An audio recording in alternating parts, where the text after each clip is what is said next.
নাবিল আরেকজনকে বিয়ে করেছে জানতে পেরে অবাক হয়ে যায় মিঠিল। এদিকে রেগে যায় কমলিনী, রেগে গিয়ে ঠাসিয়ে চড় মারে। হ্যাঁ বন্ধুরা, এমনটাই দেখতে পাবেন। বিস্তারিত জানতে ভিডিওটিতে লাইক দিয়ে চ্যানেলটি সাবস্ক্রাইব করে দেখতে থাকুন। গল্পের শুরুতেই দেখা যাবে এদিকে বর্ষা চলে আসে। বর্ষা এসে ড্রয়িং রুমে দাঁড়িয়ে থাকে, আর তখনই সেখানে কমলিনী আর নতুন আসে। কমলিনী আর নতুন এসে বলতে থাকে, কি ব্যাপার বর্ষা, তুমি? আর তখন বলে, হ্যাঁ মামুনি, আমি এসেছি। আর তোমরা চিন্তা করো না, আমি চলে যাব। আসলে মিঠি এমন একটা কথা শুনেছি, আর না এসে কি থাকতে পারি বলো? যতই হোক, আমিও তো একজন মেয়ে মানুষ। একজন মেয়ে মানুষ হয়ে আরেকজন মেয়ে মানুষের দুঃখ বুঝবো না, তা তো হতে পারে না। তখন কমলিনী নতুন অবাক হয়ে যায়, কারণ বর্ষা কি করে এই খবরটা পেল, তার জন্যই অবাক হয়। আর তখন বলতে থাকে, আচ্ছা তুমি খবরটা পেলে কোথায়? তখন বলছে, মাম্মি তো আমাকে ফোন করে সবকিছু বললো, তার জন্য চলে এসেছি। আর বলে, ও আচ্ছা, তোমার তাহলে তোমার মামিমার সাথে যোগাযোগ হয়? আচ্ছা বলে, আমি একাই এসেছি মামুনি, সঙ্গে করে কাউকে নিয়ে আসিনি। নতুন কাকু, আসলে জীবনে এত বড় একটা দুর্ঘটনা ঘটে গিয়েছে। এতদিন তো আমি বাপের বাড়িতেই ছিলাম, আসিনি এখানে। রুদ্র আমাকে ডিভোর্স পেপার পাঠিয়ে দিয়েছে, আমি সইও করে দিয়েছি। আমি জানি আমাদের ডিভোর্সটা হয়ে যাবে। এরপর দেখা যাবে তখন সেখানে বড় ঠাম্মি ছোট ঠাম্মি চলে আসে, আর তখন এসে বলতে থাকে, কে এসেছে? এরপর নতুন বলছে, দেখো কে এসেছে। আর তখন বলে, ও বাবা, বর্ষা এসেছে? তখন বলে, হ্যাঁ, দেখতে এসেছে, আসলে মিঠির খোঁজ নিতে এসেছে। আর তখনই দেখা যাবে বর্ষা বলে, মামি বলল যে মিঠিকে মিঠিকে একদল গুন্ডারা ধরে নিয়ে সারা রাত। আর তখন বলে, কি কষ্ট পেয়েছে মেয়েটা, এতটুকু একটা মেয়ে, নরম শরীর। আর তখন রেগে যায় নতুন নতুন রেগে গিয়ে বলতে থাকে, এই সেটআপ, একদম সেটআপ, এই সমস্ত কথা একদম বলবে না। আর তখনই সেখানে বুবলাই চলে আসে। বুবলাই এসে তখন বলে, কে এসেছে মা? আর তখন বর্ষা বলে, আমি এসেছি, তুমি ভয় পেও না। আসলে আমি মিঠির এমন একটা খবর শুনেছি, তো তাই না এসে থাকতে পারলাম না। আমি চলে যাব, আমি থাকবো না। আর বলে, অফিসিয়ালি তো এখন আমাদের ডিভোর্সটা হয়নি, আর মিঠি তো এখন আমার ননদ, তাই আমার তো একটা দায়িত্ব কর্তব্য আছে আর এই বাড়িতে। বুবলাই বলছে যে, না মানে তোমার সাথে তো আমাদের কোনো সম্পর্ক নেই, আর তোমাকে তো ডিভোর্সের কাগজগুলোও পাঠিয়ে দিয়েছি, সেগুলো তো সই করেও দাওনি। আর তখন বর্ষা বলে, আমি সঙ্গে করে নিয়ে এসেছি রুদ্র, আমি সইও করে দিয়েছি। ভেবেছিলাম যে নিয়ে আসবো আগেই, কিন্তু আজকে আসার আগে সমস্ত কিছু রেডি করে নিয়ে আসি। আর তখন বলতে থাকে যে, তুমি এরপর যেদিন বলবে, আমি কোর্টে গিয়ে সমস্ত কিছু নিয়ম কানুনগুলো সেরে নিব। আর তখন সেই বলে বুবলাইয়ের হাতে কাগজগুলো তুলে দেয়। আর তখন বুবলাই বলতে থাকে, বাবা, এত সহজে রাজি হয়ে গেলে যে, কি ব্যাপার? আর তখন বর্ষা বর্ষা এমন ভাব করতে থাকে যেন বর্ষা সমস্ত কিছু ভুলে গিয়েছে, বর্ষা ভালো হয়ে গিয়েছে। বলে, আমি চাই তুমি তোমার মতো করে ভালো থাকো, আর জোর করে তো আর সংসার করা যায় না, তো কি করব, ডিভোর্সটা তো দিতেই হবে বলো। আর তখন এই সমস্ত কথা শুনে অবাক হয়ে যায় সবাই। আর তারপর দেখা যাবে বর্ষা বলতে থাকে, একটা ভালো মেয়ে দেখে বিয়ে করে নিও, কেমন? আর তখন বলছে যে, বা মামুনির কোনো পছন্দর মেয়েকে তুমি বিয়ে করো, ভালো থেকো, খুব ভালো থাকবে তুমি। তখন বর্ষার মুখে এমন কথা শুনে সবাই অবাক হয়ে যায়। আর তখন দেখা যাবে বর্ষা বলতে থাকে, জানো তো, আমি আমার পাড়ার একটা স্কুলে জয়েন করেছি, সেখানে আমি পড়াই বাচ্চাদেরকে। আর বলে, সেখান থেকে আমি কিছু পাই, সেগুলো দিয়েই আমি খরচা চালাই। তোমার থেকে আমার কিছুই চাওয়ার নেই, আমার কোনো দরকার নেই, সেগুলো দিয়ে আমার চলবে। এত বুদ্ধি আমি একা থেকে বুঝতে পেরেছি যে আমি কত দোষ করেছি, কত অন্যায় করেছি, কত পাপ করেছি, সেগুলোরই মাসুল এখন দিচ্ছি। বর্ষার কথা শুনে কমলিনী বলে, এটা যদি একটু আগে বুঝতে পারতে তাহলে তো এরকমটা হতো না, বলো, সংসারটাই ভাঙতো না। তখন বলে, জানি মামুনি, এই জন্যই এখন আমি সেই সমস্ত ভুল করেছি বলেই কিন্তু এখন শাস্তিটা পাচ্ছি, কিন্তু তার জন্য যে আমি মিঠিকে দেখতে আসবো না, তা তো হতে পারে না বলো।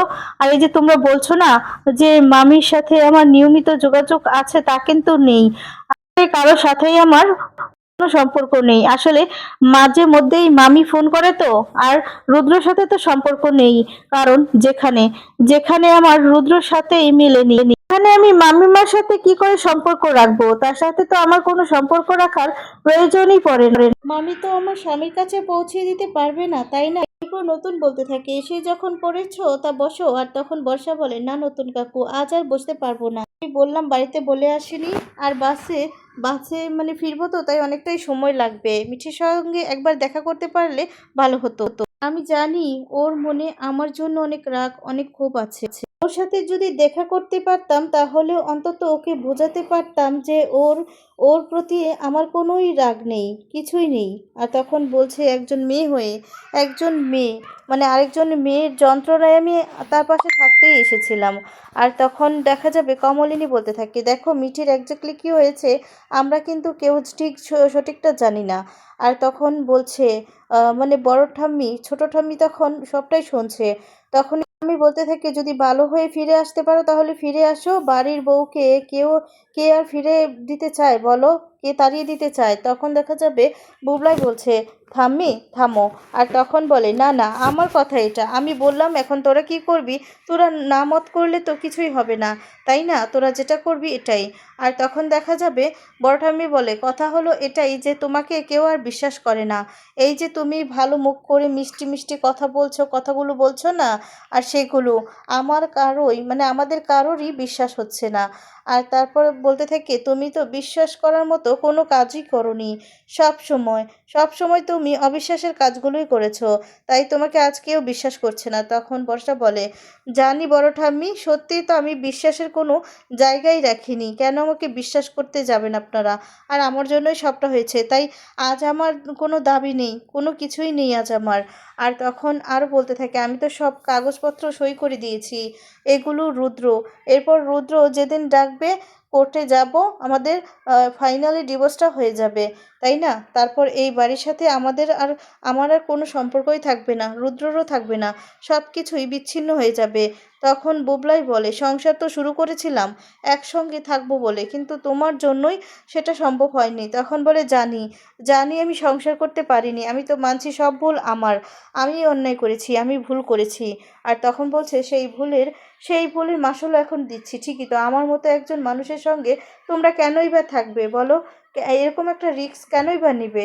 তোমাদের হ্যাপি একটা ফ্যামিলি, তোমরা শান্তিপ্রিয় মানুষ, আমার মতো মানুষের সঙ্গে সংসার করা যায় না। তোমরা ঠিকই বলেছো, তাই আমার আজ কোনো দাবি নেই, দাবি করার জায়গাটাই তো নেই। বুঝেছি যে আমারই ভুল ছিল। আমার বাড়ির লোক যাই বলুক না কেন, তার জন্যই হয়তো বা ফিরিয়ে দিতে এসেছিল। আমি তো বুঝতে পারছি যে সব দোষী হচ্ছে আমার সংসার করা যায় না। আর তখন বলছে, তুমি কি এটা সত্যিই বুঝতে পেরেছো? কমলিনী এই কথা বলছে। আর তখন বলে, হ্যাঁ মামুনি, আমি সত্যিই বুঝতে পারছি, আমি আমার দোষটা বুঝতে পারছি, আমারই ভুল ছিল। আর তখন নতুন বলে, দেখো তুমি একটা বাচ্চা মেয়ে, আমাদের সন্তান তুল্য, তোমাকে এই বাড়ি থেকে চলে যেতে বলতে আমার খারাপ লাগছে, কিন্তু দেখো বুবলাই তো বললো যে ও তোমার সঙ্গে সংসার করতে চাইছে না। তুমি সেই সংসারটা, ও প্রথম কিন্তু সংসারটা করতে চেয়েছিল, তুমি করতে সেই সংসারটা পারলে না, এমনকি আমাদের অপমান পর্যন্ত করলে।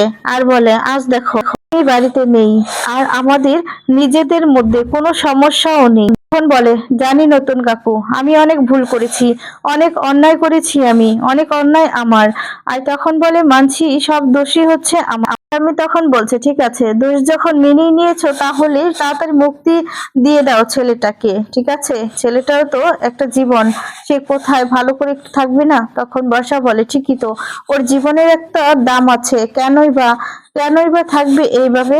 ও ডিভোর্সটা হয়ে গেলে ও হয়তো ভালো একটা মেয়েকে বিয়ে করবে, আর একটা ভালো মেয়েকে বিয়ে করবে, কেমন? আর তখন বুবলাই বলে, ঠিক আছে, তোমার কাছ থেকে এই সমস্ত কথা আমি শুনতে চাই না। আর তখন বলে, আমি তো তোমার বউ ছিলাম, তাই না? আর তখন বলছে, তোমাকে আমি নিজের নিজের বাড়ির লোকের থেকে আমি ভালোবেসেছি, তোমার কোনোদিনও ক্ষতি চাইনি, আজও চাই না। আমি চাই তুমি ভালো থাকো, ঠিক আছে? একটা ভালো মেয়েকে বিয়ে করে সুখে সংসার করো, ঠিক আছে? বর্ষা কাঁদতে থাকে আর বলতে থাকে, মামুনি বলছি যে আমি মিঠি আসা পর্যন্ত একটু ওয়েট করতে পারি গো, আমি মিঠির সাথে দেখা করবো আর কি। আর তখন বলে যে, তুমি তো যেতে রাত হয়ে যাবে, মিঠি কখন আসবে সেটা তো বুঝতে পারছি না, এরপর তুমি কতক্ষণই বা ওয়েট করবে, সন্ধে গড়িয়ে তো রাতও হয়ে আসবে। আর তখন বলে, সমস্যা নেই, আমি একটা ক্যাব বুক করে নিব, আমার সমস্যা হবে না। আর তখন দেখা যায় বড় ঠাম্মি বলতে থাকে, শোনো বৌমা, তোমাকে একটা কথা বলছি, ওর মিষ্টি মিষ্টি কথাই কিন্তু ভুলো না, ঠিক আছে? ওর এই মিষ্টি মিষ্টি কথার মধ্যেই কিন্তু ঝামেলা থাকতে পারে। তোমার যে নরম মন, আমার তো মনে হচ্ছে তোমার মনটা এখনই গলে গিয়েছে, তুমি কেন, নতুনও কিন্তু ঠিক তাই। আর তখন বলতে থাকে যে, বুবলাই ও তো বলবেই, তাই না? আর বলে, হাজার হোক, ওর বউ তো বুবলাই তখন বলে গলে টলে যাওয়ার কোনো প্রশ্নই ওঠে না। আর তখন বর্ষা বলে ভয় পেও না বড় ঠাম্মি, আমি সত্যি এখানে থাকতে আসিনি, তোমরা ভয় পেও না যে আমি এখানে থাকবো, সত্যি আমি চাই না এখানে থাকতে, ঠিক আছে আমি সত্যিই চলে যাব, আমি শুধুমাত্র মিঠির সঙ্গে দেখা করব বলেই এখানে এসেছি, তোমরা বিশ্বাস করো সত্যি কথাটা। তখন কমলিনী বলে আমার খারাপ লাগছে বর্ষা, তুমি ওই যে তোমার নতুন কাকু বললো না যে তুমি আমাদের মেয়ের মতো, সত্যিই কিন্তু তাই। আর মেয়ের সংসার ভেঙে যাক সেটা কোন বাবা মা চায় বলো তো? কোনো বাবা মাই চায় না। কিন্তু সত্যি বলতে কি জানো তো, আমি এটাই জানি না আদৌ রুদ্র তোমার সঙ্গে থাকতে চায় কি না। আর তখন বর্ষা বর্ষা শুনতে থাকে কথাগুলো। কমলিনী বলে আর আমার কথা যদি তুমি বলো তাহলে আমি বলছি, তোমাকে দেখলে না আমার ভয় হয় জানো তো, তুমি কখন কি করে ফেলো সেটা আমি বুঝতে পারি না। আর তখন বলে তুমি আবার ফিরে এলে, এই বাড়িতে ফিরে এলে যদি আমাদের আগের দিনগুলো আবার ফিরে আসে সেই ভয়টাই পাই। আমরা এখন ঠিক আছি, সুখে আছি, হ্যাঁ মিঠির জীবনে একটা দুর্যোগ নেমেছে ঠিকই, কিন্তু আমরা আমরা সবাই মিলে কিন্তু ঠিক আছি, সবাই মিলে মিঠিকে সামনে নিতে পারবো, কোনো সমস্যা হবে না। কিন্তু তুমি যদি এই বাড়িতে আবার ফিরে আসো, এরপর আমাদের জীবনে যদি আবার আগের দিনগুলো ফিরে আসে তখন সেটা সহ্য করতে পারবো না, সেই কথাগুলো ভাবলেই কিন্তু আমাদের আমাদের ভয় হয়। আর তখন ছোট ঠাম্মি বলে শোনো বৌমা, মানুষকে একটা সুযোগ দেওয়া কিন্তু উচিত, ঠিক আছে, মানুষ মাত্রই কিন্তু ভুল হয়। আর তখন বলে হ্যাঁ মানুষকে সুযোগ দেওয়া উচিত, তোমারই তো ছেলের বউ তাই না, তুমি একটা সুযোগ দিবে না? আর তখন বলে আর তুমি তুমি আমাদের বুবলাইয়ের যদি বিয়ে দাও, সেই মেয়েটা যে তোমার মনের মতো হবে বা বুবলাইয়ের মনের মতো হবে তার তো কোনো মানে নেই, সেটা তো নাও হতে পারে, আমি বলছি না তোমাকে, বরং তুমি চেষ্টা করে দেখতে পারো একটা সুযোগ দিয়ে। আর তখন এই কথাগুলো শুনে বর্ষা বলতে থাকে না ঠাম্মি, আমার কোনো সুযোগ চাই না, আমি থাকতে চাই না এই বাড়িতে। আর তখন বুবলাই বলে কেন, তোমার বাবা মা তোমার বিয়ে ঠিক করেছে নাকি? আর তখন বলে আমি মুখে বললে কি তুমি বিশ্বাস করবে, সেই জায়গাটাই তো আমাদের নেই তাই না, আমাদের একের অপরের মধ্যে তো বিশ্বাসের সম্পর্কটাই তো কখনো তৈরি হয়নি, মুখে যাই বলি না কেন তোমার তো বিশ্বাস হবে না তাই না? আর দেখতেই তো পেলি সময়ের সাথে সাথে আমি কি করছি, কেমন আছি সবটাই তো জানতে পারবে। ওই যে বললাম যে একটা বাচ্চাদের স্কুলে এখন বাচ্চাদেরকে পড়াই, আর বাকি জীবনটা মানে বাচ্চাদের পড়িয়েই না কাটিয়ে দেব, আমার কোনো সমস্যা হবে না। এই বলে বর্ষা কাঁদতে থাকে। কমলিনী তখন বর্ষার এই অবস্থা দেখে খুব কষ্ট পায়। আর তখন বুবলাই বলে তা সারা জীবন এভাবে কাটিয়ে দিব ঠিক করেছো? তখন বলে অসুবিধাটা কি, আর স্বামী স্ত্রীর সম্পর্কটাও তো 7 জন্মের তাই না, তো এটাই এটাই ভাববো যে এটাও একটা তো রাখবো। আর তুমিও তো আমার সাথে 7 জন্মের জন্য বেঁধে রেখেছো কাগজে কলমে, যতই আমাদের ডিভোর্স হয়ে যাক না কেন তাই বলে যে তুমি আমার মন থেকে চলে যেতে পারো না, তুমি আমার মনে সব সময়ই থাকবে। আর তারপর আরো বলছে যে আমি আমি তোমাকে আমার স্বামী হিসেবে আমার মনে জায়গা দিয়েছি, আর এটাই দিব, এটাই আমার মনে সব সময় থাকবে। আর তখন আরো বলছে যে অসুবিধা নেই, মানে বাকি জীবনটা আমি বাচ্চাদের পড়িয়ে কাটিয়ে দিতে পারবো, আমার কোনো অসুবিধা হবে না। তখন বলে ডিভোর্স হয়ে গেলে তুমি তোমার পাওনাটা ঠিকই পাবে, রুদ্র যা দেওয়াটা উচিত তোমাকে তাই দিবে। বর্ষা তখন বলে আমি চাই না নতুন কাকু, আমি চাই না, ও সুখে থাকুক, আমি সেটাই চাই। আর তখন দেখা যাবে বড় ঠাম্মি বলে সে তো বুঝলাম, কিন্তু এখন তো সন্ধ্যা হয়ে যাচ্ছে, এরপর মিঠি যখন আসবে তখন তো রাত হয়ে যাবে, তুমি যাবেটা কি করে, তার থেকে বরঞ্চ তুমি আজকেই চলে যাও। আর তারপর দেখা যাবে বলতে থাকে পরে পরে যে যেদিন ও বাড়িতে থাকবে সেদিন নয় এসো, আমিও তাই ভাবছিলাম বড় ঠাম্মি, ঠিক আছে তাহলে আজকে আসি মামুনি, আসছি, ভালো থেকো সাবধানে থেকো, জীবনে তো অনেক ঝড় আসে তাই না, সামলাতে হয়। আর বলে যে আমি জানি তুমি পারবে, তুমি ঠিক পারবে, আজকে আসি। এই বলে বর্ষা চলে যেতে লাগে। তখন কমলিনী বলে কিছু খাবে না? তখন বলে না গো, আসলে অনেক বেলায় আজকে খেয়েছি তো, আজকে আর খাবো না কিছু কিছু। তখন বলে বুবলা একটু এগিয়ে দিবি? আর তখন বলে না না আমি চলে যেতে পারবো, আমার কোনো সমস্যা হবে না। তখন বুবলাই বলে না ঠিক আছে, আমি বাস স্ট্যান্ড অব্দি তো যেতে হবেই, আমি এতটুকু এগিয়ে দিয়ে আসছি, চলো। বর্ষাকে এগিয়ে দিবে বলে নানান কথা বলছে বড় ঠাম্মি। ছোট ঠাম্মি তখন বলছে দিদি তুমিও, আচ্ছা দেখছো তো একদিন একদিন এই বাড়িতে তো বউ ছিল ও, তাই না, এই বাড়িতে ছিল, তাই আমাদের তো কিছু দায়ভার থাকে, আমি তো এভাবে বা তাকে তাড়িয়ে দিতে পারি না, পাঠিয়ে দিতে পারি না। এদিকে দেখা যাবে বাবিল মিছিলকে রেস্টুরেন্টে ডাকে। আর তারপরে দেখা যাবে রেস্টুরেন্টে এসে বসলেই এরপর বাবিলকে বলছে বলো কি বলবে, আজকাল তো তোমাকে দেখলে আমার ভয় করে, কি যেন তুমি বলো। আর তখন বলে কেন ডেকেছো সেটাই বলো। এরপর বাবিল বলছে, মিঠিল আসলে তোকে আমি কিছু কথা বলবো, আর কি করে যে কথাগুলো বলবো আমি সেটাই বুঝে উঠতে পারছি না। আমি আসলে তোকে বলে উঠতে পারছি না। তখন বলে, বাবিল তুমি এরকম করে কথা বলো না, তুমি কি বলবে ভালো করে বলো। তোমার কথা শুনেই আমার গা হাত পা কাঁপছে, বিশ্বাস করো। আর তখন বলছে, আসলে কি জানো তো, আমার জীবনের সাথে একটা মেয়ে জড়িয়ে পড়েছে। তখন বলে, কি বলছো কি? এরপর বলে, হ্যাঁ আসলে তোকে তোকে আমি বলতে পারছি। কাবিলের কথা শুনে মিঠিল অবাক হয়ে যায়। মিঠিল তখন বলতে থাকে, দেখো আমার জীবনের সাথে কিন্তু তুমি জড়িয়ে আছো, এখন তুমি যদি অন্য কিছু বলো সেটা আমি মেনে নিতে পারবো না, আমি সহ্য করতে পারবো না, কারণ আমি তো তোমাকে ভালোবাসি, তাই না? ওই বাড়িতে আমি যতই যাই না কেন, যতই সবার সাথে আমার সম্পর্ক থাকুক না কেন, মেন কারণ তো হচ্ছে তুমি।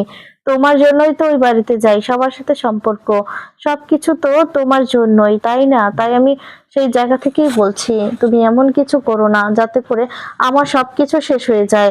আর তখন বলছে বাবিল, বাবিল তখন বলছে যে, আই এম সরি মিঠিল, আমি অনেক আগেই তোকে বলেছিলাম যে একটা আমার রাতে অ্যাক্সিডেন্ট হয়েছিল, একটা ঘটনা ঘটেছিল।